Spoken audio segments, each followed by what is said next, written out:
problem you might encounter when you shoot travel videos is that shooting those videos can actually take away of the travel experience. First, there's the obvious reason you have to bring a bit more gear, so your bag gets heavier and you might even have to have a bigger one. And you might get checked more at airport security because of that. And also, shooting the videos itself can actually drag you away mentally from the experience, so you might actually enjoy it less. And that's why I think that it's generally better for travel to keep your gear as small, lightweight and simple as possible. But the question of course is if that gear then is enough. And that's why recently on a trip to Hong Kong I actually only brought the Fujifilm X-S20 here together with the Sigma 18-50 f2.8 lens and the Viltrox 13mm f1.4 lens, which are both super small and lightweight as well. And I wanted to figure out if that is enough for me or not. So let's get into it. Let's talk about the experience and what I think of this setup.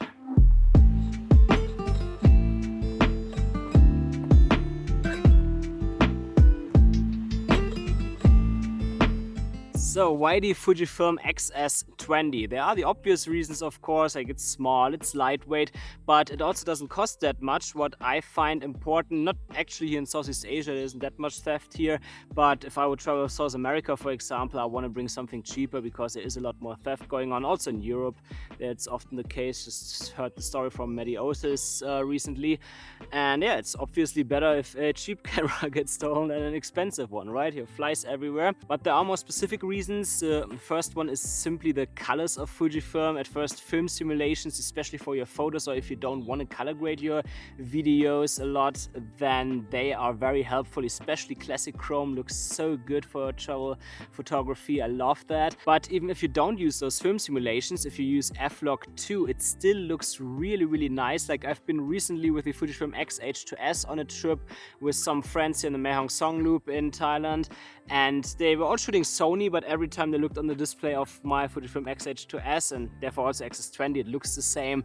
They always said, man, those shots, they look fantastic. And the reason is simply that the conversion LUT, or the view assist function that Fujifilm uses on their cameras for f-log and f-log 2, simply looks pretty good straight out of camera directly. Now, of course, I can also color grade the videos later, I can edit the photos in Lightroom, etc. But it is not the same as having really nice looking footage directly on your display, because that actually makes more fun. And like you're going around, you see all the amazing shots you got, and it just makes you excited to shoot more and post JPEGs directly for Instagram stories or so. So that's why I think that overall it is a much nicer experience. It can actually enhance your travel experience if you get shots that look that nice. Of course, there are also a few more features. 4K 60, for example, is important for slow motion, which you oftentimes want when you get travel shots. And it's also great that it has open gauge recording, which records the full sensor, so you can decide later if you want a landscape shot or a vertical shot. Of course, it's not important for me. I don't really post vertical content,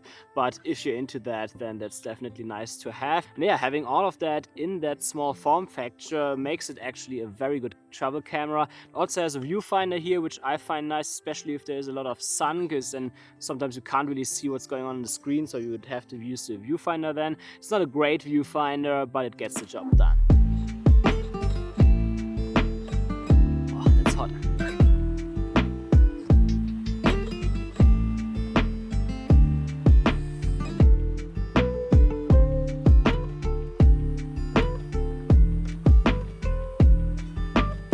Talking about gear, it's also the question if I was satisfied with the gear that I brought overall, the X-S20 plus the two lenses and my microphone. I would say pretty much yes, but there was one lens missing, a telezoom lens, either a 55-200 or a 70-300. 70-300 was what I used at this time, and I just think when you travel, it's so important to have a telezoom lens because you can get everything close up that's far away. Sometimes you also want to compress the background a little bit more, and that's why I would always recommend to bring a tele lens. And if I would do the trip again, I would certainly bring one. But aside from that, I was very happy with the gear that I brought. It was just this one lens missing, and even that was not too much of an issue because you still have the crop mode, what essentially gets you to around 90 or 100 millimeters, something like that, equivalent to full frame terms, of course.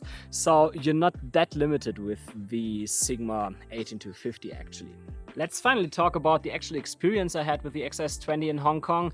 And if I want to keep it short, I could just say it was great. I had a fantastic experience. There was a lot of fun shooting with this camera, but I wanted to give you a few examples. Like, for example, we have been on the Check-O track or however it's called, and there you have a really nice coastline view. You see those islands at the bottom, and I wanted to get a shot of one of those islands in the middle and me somewhere in the foreground. So I used the Sigma 18-50 lens. I zoomed in and activated the crop in the camera. I placed the island in the middle, and then of course it took me a few tries to figure out the perfect framing, but then I walked in the shot, etc.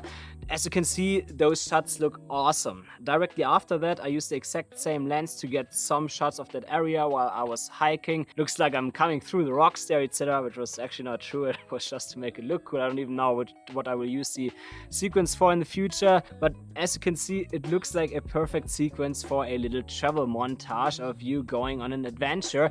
I could perfectly shoot that with only the X-S20 and the Sigma 18-50 lens. And of course, aside from that, you're in the city there in Hong Kong with all the nice skyscrapers and old buildings next to each other. It's actually super nice in that city. So you want to get a bit into street photography then, or videography, depending on what you're more into. And I think Fujifilm cameras in general are the most famous for street photography. Actually, usually not the X-S20 or X-S10 or so, but the XT line or their X100, etc. But you get a similar fun with the X-S20 because of those film simulations, because especially in cities like that, the colors come out so good that it just looks great and you want to keep shooting. And of course, there were a few challenging situations. For example, that building here with the sunset in the background, that was a challenging situation regarding dynamic ranges. Obviously, you have the bright highlights in the background and then all the shadow detail there. So that's definitely a photo that needs a bit of editing. I wouldn't use it straight out of camera as a JPEG. Same counts also for the video. Like, you see the lock here, and you see after color grading it looks great. The dynamic range of this camera is actually very good to capture all the details needed, even for difficult shots like that. So yeah, when it comes to the experience, both in terms of video and photo quality, but also in terms of actually shooting your videos and what you can do with that setup, I did not have any issues. The tripod, by the way, that I wanted to, I forgot that in the gear section, was the PJY Mantis Pod 1, and in those specific shooting scenarios, at least, that was enough. But of course, it's a bit limiting. Like, usually having something like a travel tripod, what I also use right now, would be a bit better to have more options. But overall, when it just comes to the camera and the lenses that I used, there it was all perfect. I didn't really miss anything. Now, when we're talking about the X-S20, we're also talking about an APS-C camera, and it seems like that people are often worried about having an APS-C camera compared to full frame. Now, over the past few years, probably 2-3 years or more maybe even, I shot more APS-C cameras than full frame actually. The reason is simply Fujifilm, because their APS-C cameras are so good. And now I recently published my new camera basics tutorial, which was super long, and I shot this on the Fujifilm X-H2S, the X-S20 and the A9 Mark III, what I'm also shooting on right now. And so I color graded and edited all these footages side by side. And when I color graded those shots, I really had to look twice which camera I used for which shot. And I think that says a lot. We're talking about a $6,000 camera here versus a $1,300 camera that I color graded side by side, and I was not able to tell the difference. That's how good those Fujifilm cameras actually are. But what people usually talk about when it comes to full frame versus APS-C is that full frame look. And I would say what they mean with that is actually ultra wide angle zoom lenses f2.8, like I'm using right now, 16 to 35mm. I'm at 24mm right now at f2.8. And yes, there I agree, because lenses like that are not available for APS-C. Like, you have a 11 to 20 from Tamron, for example, which is essentially a 16mm to 30mm f2.8, but it's f2.8 on APS-C, so you get a bit less blur. Than, as you can see on this lens, for example, here, I actually get quite a lot of blur at f2.8 on a full frame camera.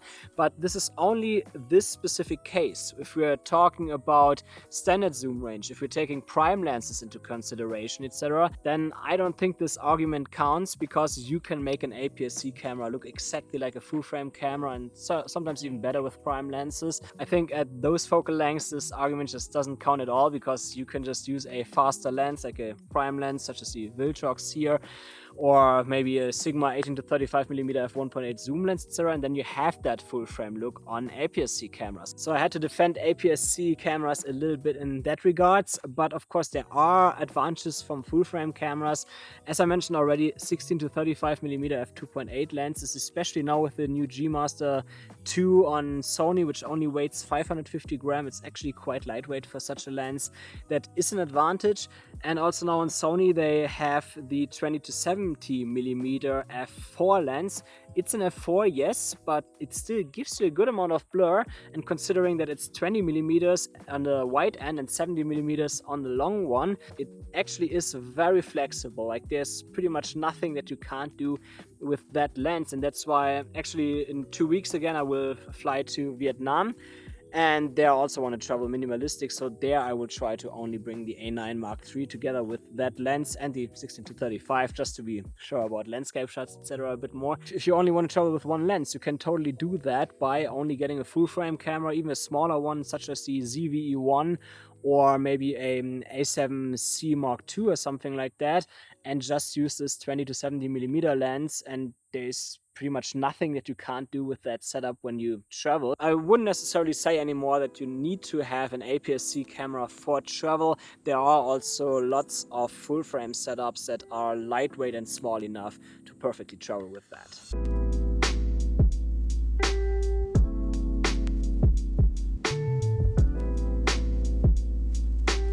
So the X-S20 is a pretty good camera overall, but of course it also has some competition. There's at first Canon, the R8 full frame camera for just about $200 more. And the Canon R8, I think the lenses are just too big and heavy, at least if you want to get good lenses for it.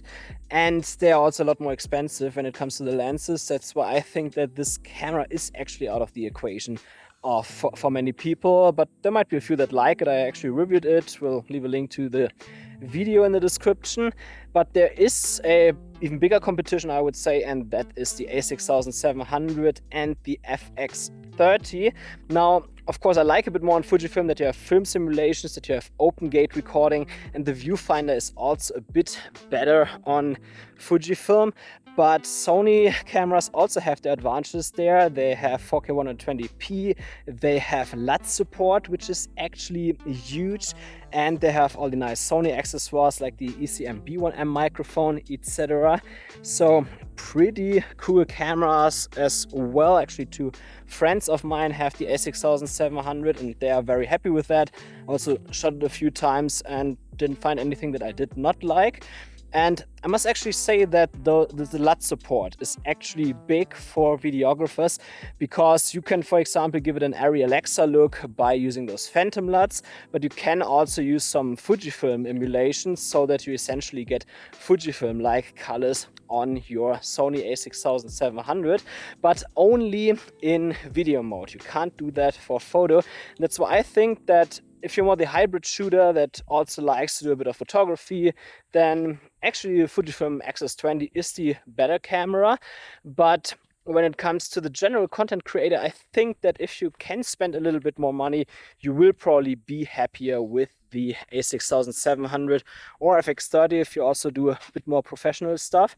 So yeah, I would look into those cameras as well. I think finally it doesn't really matter. Like, you can do a lot of great stuff with all of those cameras, but just because the autofocus is a bit better and LUT support, etc., I think that most people will probably be a bit happier with the Sony cameras. But yeah, therefore Fujifilm is clearly a lot more fun. There's more passion in Fujifilm cameras. So before you get an A6700 FX30 or so, definitely have a look at the X-S20 as well. You might actually have a lot of fun with it.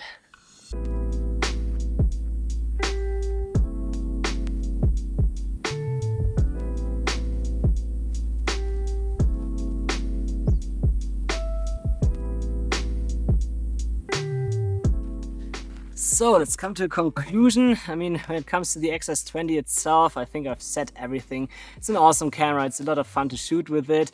I mean, when it comes to, is it the best camera or something like that in its price range, I think you can't answer the question for everyone, because everyone has different needs. Maybe you prefer film simulations, maybe you prefer 4K 120 frames per second or LUT support or something like that. is really on you.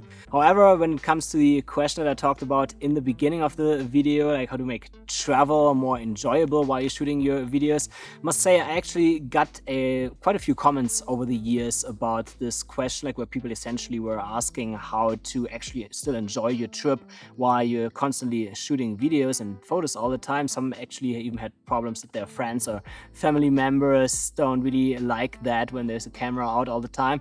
And I think one big part of that is definitely to go for a small, lightweight, and easy to use setup that's not so much in your way. I think if it's not so much about quality, you can even use your phone, especially again if you use the iPhone 15 Pro, because the quality is good enough in my opinion, just get less background blur. But I also think that it's not just about the gear, it's also about you or how good you are at shooting videos and photos, because obviously the better you get, the less shots you need to get to tell your story and to make everything look right, etc., and also to make better photos obviously.